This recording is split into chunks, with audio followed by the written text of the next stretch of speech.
like a Hellcat.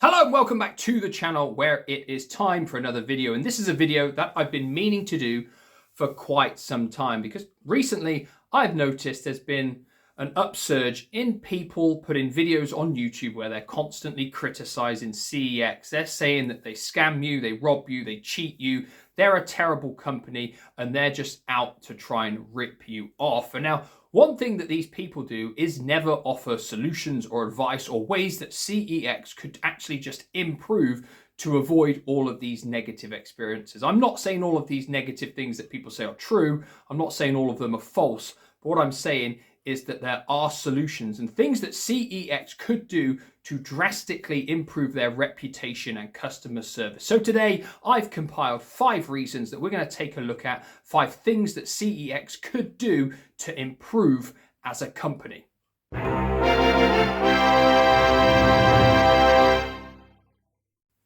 Number 1, the postage debacle. What do I mean by that? Now, a lot of people probably know instantly what I mean by that, but there's a little bit of backstory to this because many years ago, CEX used to charge you one postage cost regardless of the amount of items that you ordered. And I'm pretty sure the postage was £1.50 back then. You could order 10 games, they'd come from all over the place, and you'd only pay one postage charge, which is obviously fantastic. Now, a few years back, I should say, I can't remember exactly, it is quite a while, probably over 10 years, they changed it and they introduced a postage per item. Regardless of wherever they came from, you'd pay £1.50 per item. A few years later, it went up to £1.95, and then about 2 years ago, it went up to £2.95, meaning now, regardless of where the items come from, you pay £2.95 per item. Now, I personally don't have a problem if I'm ordering items and one's coming from Stockport, one's coming from Burton, and one's coming from Gloucester to pay £2.95 per item. That's expected. The problem is when you're getting multiple items from the same store, yet you are still paying individual postage costs for each one. For example, I've ordered 10 games, 5 of them are coming from Hereford, but you're still paying £2.95 for every item, even though they come bundled together in one box. This needs to change. This could massively improve CEX's reputation as a company. It would also improve their online sales because people would be willing to order more things if they could get it from the same store and only pay one postage cost. This would be a huge improvement. I'm not saying go back to one postage charge regardless of the amount of items. I don't expect that, but they could easily implement something to their website which could group together items to result in you saving postage. This would not be difficult because we've seen last year they're willing to implement the no manual with manual, no manual with manual listings for all of their older games. And I don't even think this would be as much hassle as that. And it is definitely something that CEX could do. Number 2, consistency. What do I mean by consistency? Well, this covers quite a few things, to be fair, in all fairness. And I've got a great example. A few weeks back, I had a stack of games that had been sat on my table for ages. They'd been on Vinted for a while. I couldn't shift them. So the few that were worth money, I took them into CEX. They took them all apart from my copy of Tekken 4, which was a platinum version, and I'd replaced it with a standard version. And I took it in. I knew it was quite scratched, and they rejected it. I've got no problem with that. I am absolutely fine with CEX rejecting things if they're saying they're too scratched. But if I then go and buy something and it is in 10 times worse condition, there is no consistency. A great example, a couple of months back, I was in Cheltenham. I picked up a PS2 game, bought it. When I opened it to check the disc, it genuinely looked like somebody had used a cheese grater on both sides of the disc. There was no way in a million years that game was going to work. So before I left, I said to the person behind the counter, can you swap it for a copy that's obviously going to work? Because that was terrible. As well as that, it was actually a platinum version. They put in a standard version box, something else that irritates me. And that I will talk about a little bit later. This needs to be uniform across all stores. It does. There need to be certain standards that all the staff can adhere to, which means the quality of the items that they take in and sell is at a consistent level. It applies to hardware as well, because a lot of the time I feel hardware isn't checked. I bought a PlayStation 3 from them probably about 7 or 8 years ago now, when my original 60 gigabyte died. My local store had a 60 gigabyte one in stock. I purchased it. As soon as you turned it on, it had blue wavy lines all going all over the screen. Whenever it was on a loading screen, the home screen, downloading screen, I noticed as well that it had the void warranty seal sticker removed, and it had been tampered with. Now, this console obviously hadn't been checked when they'd taken it in exchange off somebody, and that's frustrating. What made it worse was when I went back and I took it back. They didn't have any more. I had to take a 120 gig slim, took that home, turned it on, went to download update for the console. This console is barred from all online activity for whatever the reason was. And I was like, again, another console that has not been checked properly. And when I took it back, I did have to get another one. I tried to get a refund and they wouldn't let me because they'd already said, because I'd exchanged it once, I couldn't have a refund, which made me incredibly angry. But that's a story for another day. It's the fact that things aren't tested properly. And actually, about a month after that, I was still annoyed. I had a broken PS2 that ground all the discs around it. It grinded them, and it damaged them and left huge circle marks on. I thought, you know what, I'm going to take it to CEX and see what they say. I took that in. They did not test it. They said you can have £35 exchange for it or £20 cash, whatever it was. I took the exchange voucher and walked out the door without them even testing the PS2, which is crazy because obviously then they put it on sale. Now, obviously, should I feel a bit guilty about that? Well, not really, because that was their fault for not testing it. But again, there's no levels of consistency. I've got one more example as well in terms of hardware. I bought a Nintendo 3DS. This was the last piece of hardware I ever bought from CEX, probably around about 5 years ago, because I wanted to play the Pokemon games that I hadn't played. Bought it, wasn't in particularly good condition, looked in the back, the serial number was all scraped off, you couldn't read it, but it was discounted, so I bought it. I actually had a box as well, to be fair. Played it, kept it for about 6 months, played all the Pokemon games, I should say. Went to trade it back in, but they wouldn't take it back because it didn't have the serial number visible. But they put it on sale and taken it off somebody else, even though it had no serial number then. So again, double standards. There should be some level of consistency, whether it's got a serial number that's readable and they'll take it, or if it doesn't, they just simply won't take it. I've got no problem with that, but there needs to be a level of consistency. Number 3, the reprinted cover situation. Now, who on earth wants to pay the same price for a game that's got a reprinted cover, usually with no manual, as a copy of the game that's the original case and cover and has a manual? Absolutely nobody. Now, I know a lot of the time people will go into the stores and steal cases, especially for games that are 20, 30, 40 pounds, where the boxes are on the shelf and they've got the manuals in. Now, I know some CEXs have started taking the manuals out, but a lot of them still leave them in on the shelf. And this results in, scumbags nicking the cases, nicking the sleeves, all the manuals. And it's really frustrating because then they've got to get another case, print off one of their reprinted manuals with the reprinted sleeves, I should say, with the word reprinted cover on, stick that on sale and attempt to get the same price. Now, that's never going to work, especially with more expensive games. I've seen £100 copies of games on the shelves with reprinted covers. This is just not going to work. It doesn't work because people will not buy those through choice in the shop, certainly not people who've got any common sense. Anyway, and you can't really send them out on an online order because you're just going to make people even more dissatisfied and they're going to come back. Now, what CEX simply need to do is put a reduction on these, probably 20-25% reduction on games that have got reprinted covers. This way, they will potentially appeal to people, especially if it's a £100 game. If you're knocking £25 off because it's got a reprinted cover, you've got a chance of selling it. I know they're taking a hit probably then, but it's better than having all of these reprinted covers on the shelves because you get all these people videoing it, putting videos online saying, look, this sucks, CEX got all these reprinted covers, they're terrible, they're trying to charge you the same price for it. Simply put some kind of reduction on games that have got reprinted covers to try and shift them. That is the best thing you can do. You're never going to miraculously get extra cases and covers for those games you're not. So the only way you can really realistically get rid of them is to reduce them. I think that is without a doubt the best thing that CEX could do in this situation moving forwards. Number 4, presentation. What do I mean by presentation? Well, this is primarily aimed at staff members within CEX stores. Now, I'm not aiming this at every single staff member that I've ever seen, not at all, but a good chunk of these people have zero care in the way they present themselves to customers. What do I mean? Well,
for me, in all fairness, it's something that I've never seen anybody else mention about online, but introducing uniform and improving presentation of staff members is a massive way that CEX could improve.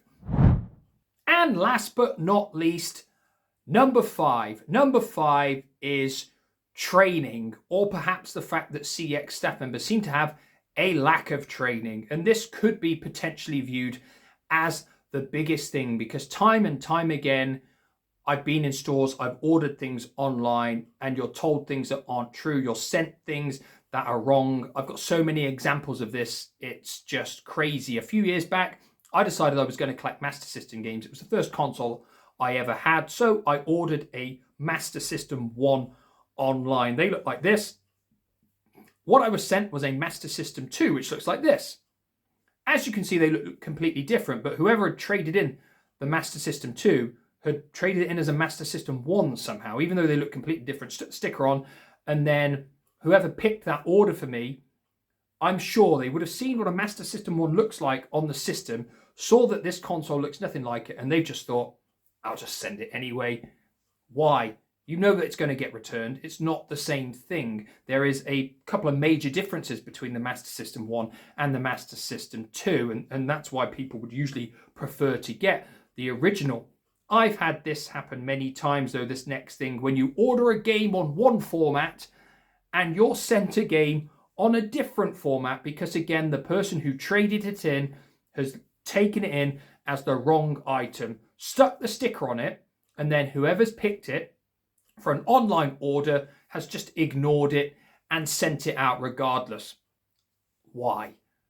It's so easy to see. If someone's ordered a Super Nintendo game and you've picked up it and it's been taken in as an NES game, surely you would be able to spot this. I would surely hope that a staff member would be able to spot that, but apparently not. They just put them in boxes and send them out. Now, the worst thing probably is staff knowledge on cables. It's basically non-existent. Everybody who's watched my channel in the past will know that I've tried ordering RGB SCART leads for the Sega Saturn and the PS1/PS2, and I have never ever been sent the right cable. Time and time again, especially with the PlayStation ones, you are sent AV cables, or the composite cables, the yellow, the white, and the red one. Sometimes not even with a SCART adapter on the end. Now, if you look at the picture on the website for an official RGB SCART lead for the PlayStation 1 or the PlayStation 2, and then a picture of an AV cable, they genuinely look different. There is no way you could get these mixed up, but apparently the staff members do. They trade them in as the wrong thing. And I understand why people try and get away with this. An AV cable is worth literally nothing. 50p. An RGB SCART lead on the PlayStation 2 sells for 20 quid. So if a customer can try and trick a staff member into giving them more voucher, they will. And obviously it does happen quite a lot. They then get labelled up as the wrong cable and sent out to people. A few times I have had them cancelled, and I'm assuming that's because the staff members have noticed it's the wrong cable, but more often than not, you get it sent. I have actually got one coming to me at the moment. I will make a video of that. Why on earth would I order another one? Simply because it is the cheapest way to get an official one. If you find an official Sony RGB SCART lead on eBay, you're probably going to pay 50 quid for it. So I'm still willing to take the punt now and again. Now, staff training obviously moves on to other things as well, because I tried purchasing a 2-disc game for the PlayStation 3 a while back. I was in Cambran. They had about 10 copies of this game. They had 3 copies of the 2-disc version. It was an Assassin's Creed game. I can't remember which one. Whichever one comes with 2 discs on the PS3. Picked up the 2-disc version, so I got the soundtrack as well. Take it up to the counter. The girl, who was fairly young, just put 1 disc in there, and I said to her, "Oh, could you find the 2nd disc for me, please?" She said to me, "No, it's only a 1-disc game." So I point out to her that it says 2 discs on the front. There's 2 more copies on the shelf. And she said to me, I kid you not, "Oh no, we only accept this game in trade if it only has 1 disc in the case." That is what this member of staff said to me, just because she couldn't be bothered to go and look for the 2nd disc. That is frustrating. I put it back, and I actually bought it from Cheltenham when I went to Cheltenham the next time instead. The guy did the same thing there as well. He only went to give me 1 disc. I said, "Could you find the 2nd disc for me, please?" He's like, "Oh, okay." And he went and put the 2nd disc in. And this is just down to poor training, people not taking notice of actually what someone's trying to buy and what you're actually giving them. And it actually moves on to something else involving training as well. And I call it right disc, right box. What do I mean by that? If I buy a Platinum PS2 game, I want the Platinum PS2 disc in there. If I buy a standard release PS3 game, I want the standard release disc in there. I do not want a Platinum disc in a non-Platinum box or a standard release disc in a Platinum box. This is something that should be common sense.